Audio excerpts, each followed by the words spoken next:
Hi, I'm Nikki. Welcome to Alpha. Life is busy.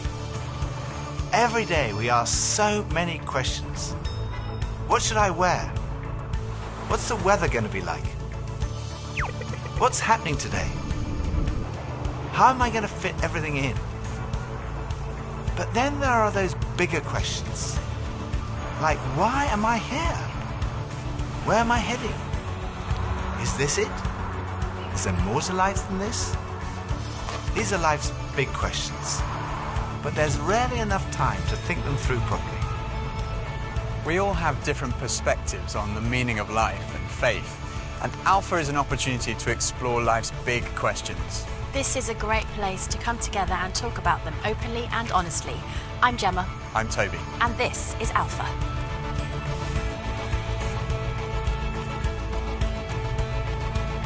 Where do I go and have big life questions? That's hard. Sometimes Google. Mostly on Google. Yeah. I steer away from Google, generally. Each other. Him? Yeah, definitely. I go to TikTok. Talking to my friends about it, usually to the studio and just record something. I go to my grandma. I'd say my parents. My parents? A mentor, someone who's a bit older, someone who's a bit more experienced. Probably like my mum, my grandparents, and then my school tutor. Probably each other, I'd say. I would say I would talk to my brother. My brother's a very intelligent person. We're both interested in philosophy. Probably some really close friends or a book. I guess I go inwards. I think I definitely withdraw and take time to pray about it. I would first go to my family, so my parents. So husband first, Instagram second, and then Google, and then mum and dad.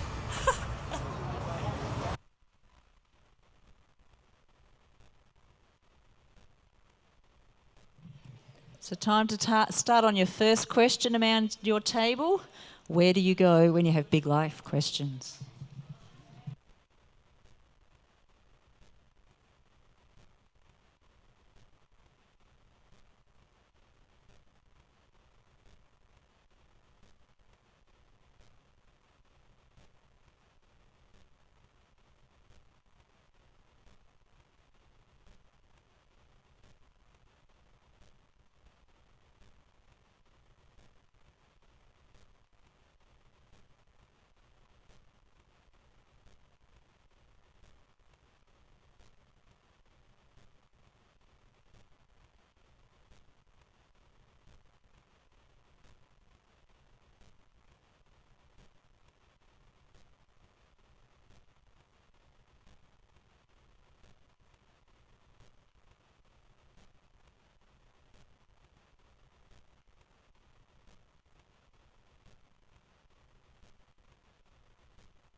Friends of mine told me that the first night they came to Alpha, they sat in their car for half an hour waiting and watching people going in.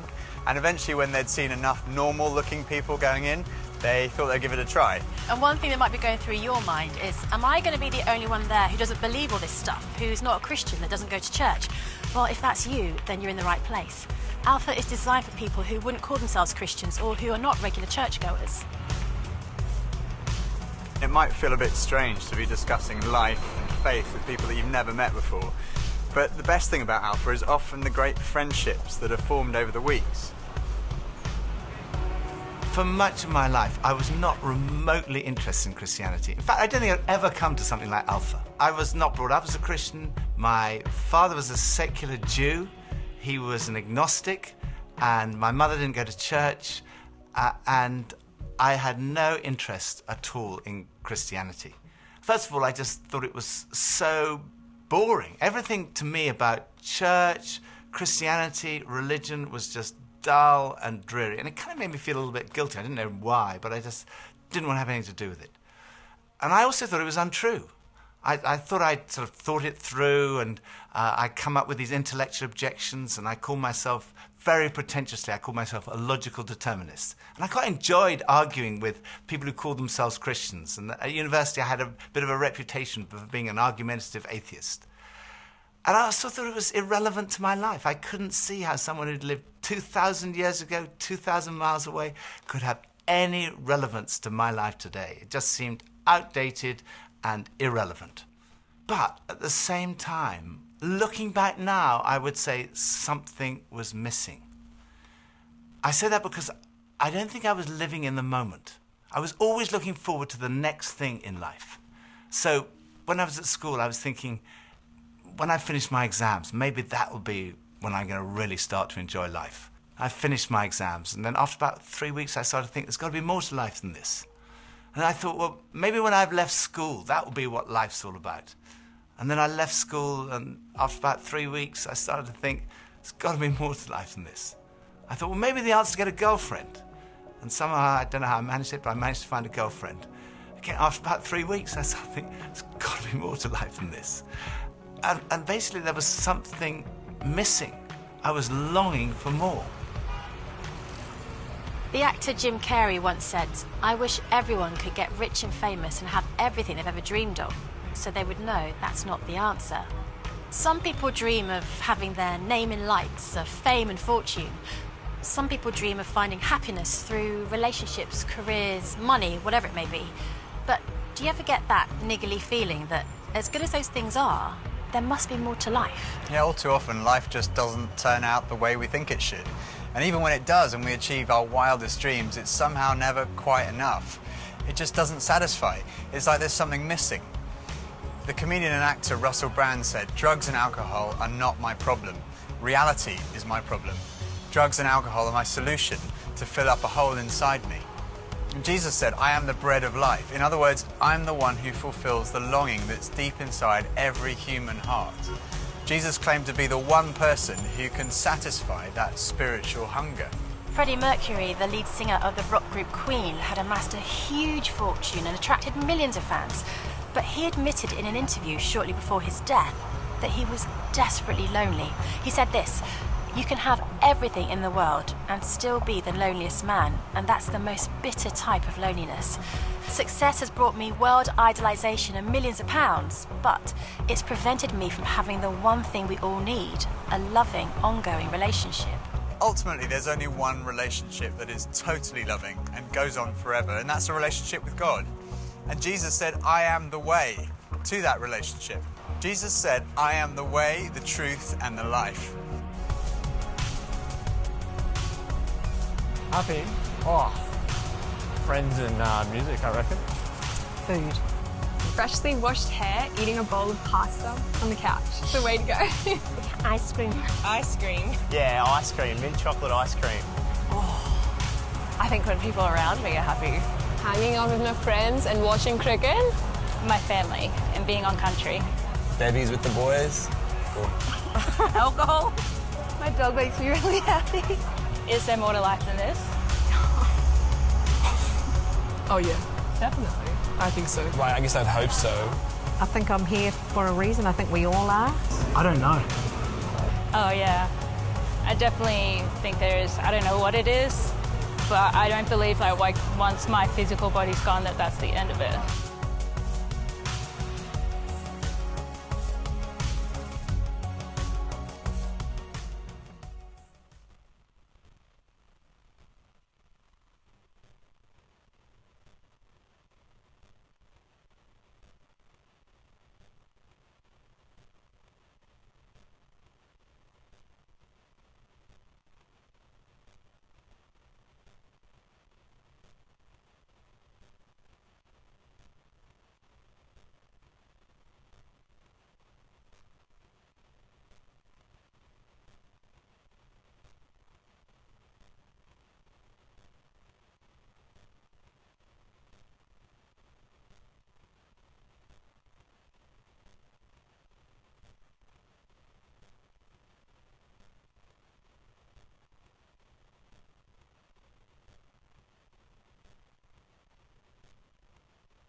When I was about 17, I was sitting having a burger with two friends, and we were looking out the window and commenting on a few of the stores across the street, and I suddenly realised that I couldn't read any of the signs, even if I squinted. So I asked if I could borrow one of my friend's pair of glasses, and as soon as I put them on, I realised I could see everything, like colours, shapes, words. I was amazed at how everything was so clear. And I could see before, but now I could really see. And to me, that's the best way to describe the difference that Jesus makes. Jesus is the lens through which we see God. And he's also the lens by which we see the world in a totally different way. Jesus said, I am the truth. Some people's response to a Christian might be, well, it's great for you, you found meaning and purpose in your life, but it's not for me. But when you think about it, that's not actually a logical position, because if Christianity is true, it's of vital importance to every one of us. And if it's not true, it's not great for us, because it means we're deluded. C.S. Lewis was one of the great intellectual giants of the 20th century, probably best known as the author of the Chronicles of Narnia. He said this, Christianity, if false, is of no importance, and if true, of infinite importance. The only thing it cannot be is moderately important. I come from a family of lawyers, so naturally I wanted to look at the original documents and sources. I never really looked at the evidence before, and I was astonished at how much evidence there is for the life, death, and resurrection of Jesus. For me, it was through reading these documents that we find in the New Testament that I came to the conclusion, it's true. One of the last cases I did as a lawyer was in the Court of Appeal in front of Lord Denning, an absolutely brilliant mind, perhaps the greatest judge of the 20th century. He said on one occasion that his Bible was his most tattered book in his library. He'd examined the evidence really carefully, and he came to the conclusion, it's true. One former professor of history at Oxford University described the resurrection as the best attested fact in history. I hadn't realised how many of the pioneers of modern science were believers. Descartes, Newton, Kepler, Galileo, Locke, Copernicus, Faraday, Kelvin, Pasteur. Francis Collins, one of the greatest scientists of our time, was director of the Human Genome Project, mapping the 3 billion letters in the human DNA, considered by many to be the most significant scientific undertaking of our time. He describes how he encountered Jesus and came to believe in the truth of Christianity. Well, in the home where I grew up, faith was not something that was talked about very much. My father was a professor of drama, my mother a playwright. When I went to college and those discussions in the dorm late at night about religion began to occur, I had no particular reason to attach value to a faith system. It had never been something I was familiar with or had internalized at all. And I assumed that any religious feelings that anyone held must be on the basis of some emotional experience, and I didn't trust those, or on the basis of some childhood indoctrination, which I felt I was fortunate to have missed. I loved the experience of learning about the human body and all of the components of that, and I particularly loved being introduced to genetics. But then I ended up in the medical school curriculum sitting at the bedside of patients with diseases. This was no longer an abstract study of molecules and organ systems. These were real people. And one afternoon, one of my patients, a wonderful elderly woman, much like a grandmother, who had very bad heart disease. She had a particularly bad episode of chest pain while I was with her. She got through it, and at the end of that, explained to me how her faith was the thing that helped her in that situation. She realized that the doctors around her weren't really giving her that much help, but her faith was.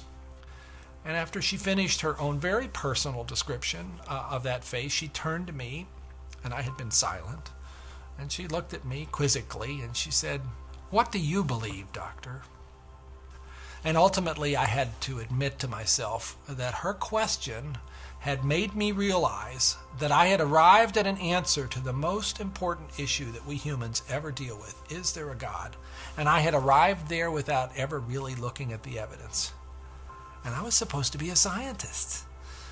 If there's one thing scientists claim they do is to arrive at conclusions based upon evidence. And I hadn't taken the trouble to do that.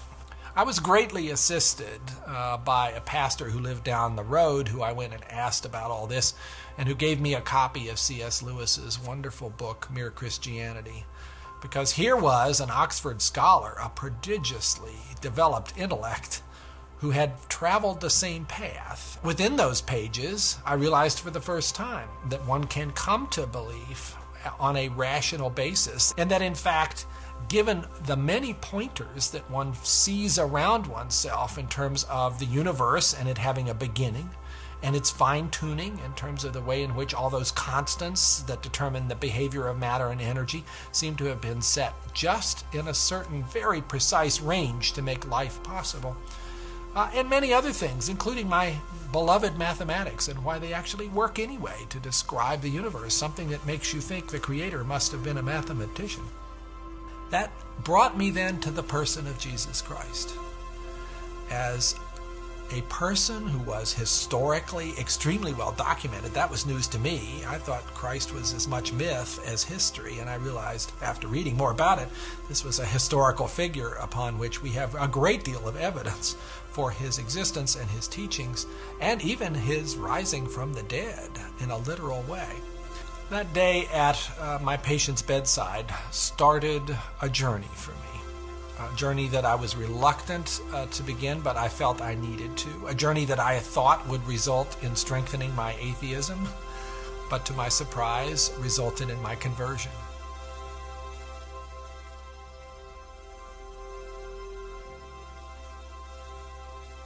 Oh, that's a good question. Why are spiders so scary? I don't know. I'd probably say, like, is the Loch Ness Monster real? Something like that, man. It would be the one thing that I feel like everyone asks is why do bad things happen? Yeah, why there has to be so much hurt and why people have to suffer so much. Why create the world? I think I'd be like, why humanity? It's so flawed.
There's a difference between knowing facts about someone and really knowing them personally.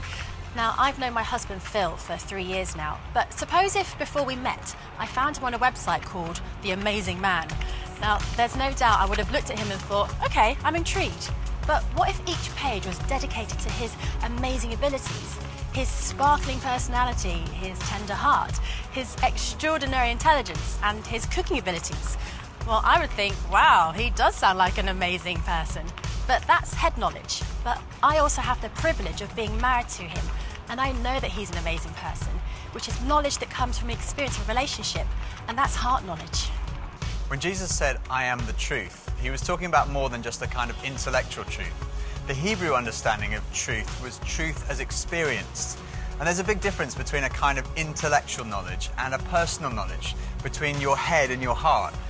So when someone says, I know Jesus is the truth, they're not just talking about being convinced of the evidence. They're also talking about experiencing a relationship with the risen Jesus Christ.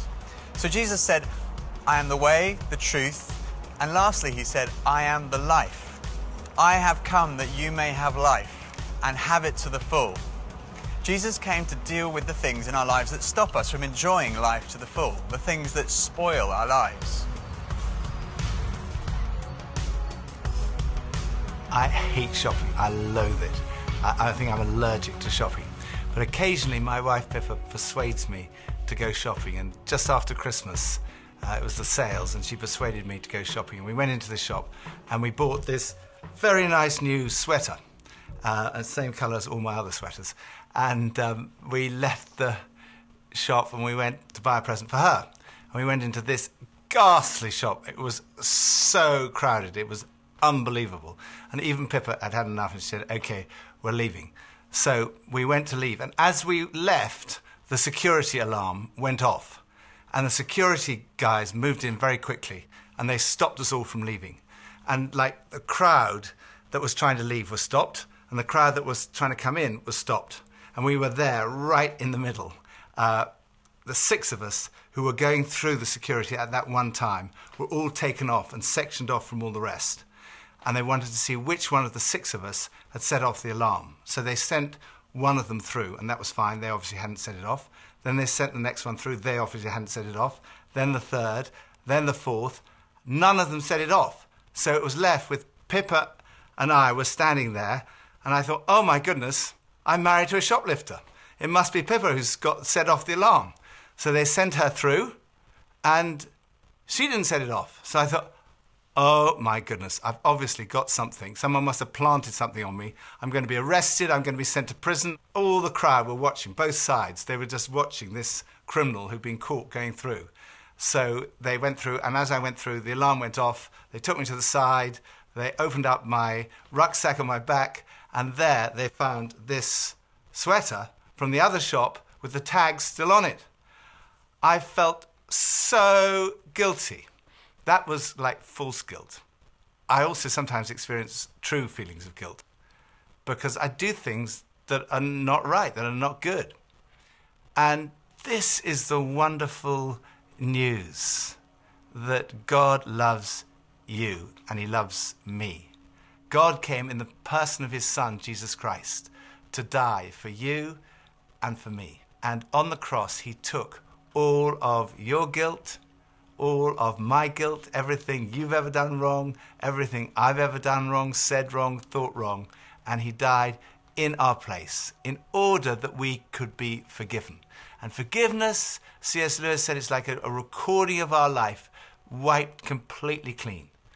And when we receive that forgiveness, we find life, and life in all its fullness. And that's what Jesus wants for you and for me. Life in all its fullness. Life at its very, very best. I think for so many years, I always just strived to be strong in myself.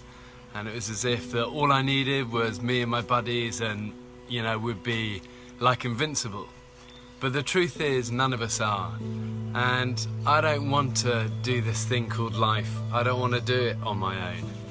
And it kind of feels like my longing for this light inside is now stronger than my fear of what others might think. And people often ask, well, doesn't that make faith like a crutch. And, well, maybe, but, what does a crutch do?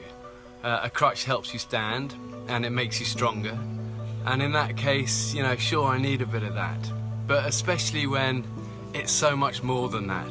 When this faith inside is also like a backbone, helping me stand tall and helping me be strong when I'm really up against it, facing those odds, whether it's on a mountain or stuck in some jungle or just dealing with the storms, with the storms of life. Sure, I need it. I need that. But at heart, my Christian faith says that I'm known to Christ, bought at a price, blessed with light. Faith says that we're loved, regardless of our mess, regardless of how many times we fall down, and that Jesus somehow picks me up. And sure, I'll reach out to that. Why wouldn't I?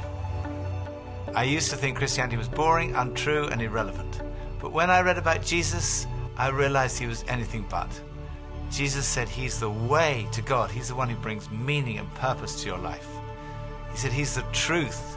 He said he's the life, that true fulfillment is found in a relationship with God through him. Alpha is a place where you can be yourself. You can say what you think and challenge everything. No question is too complex or too simple.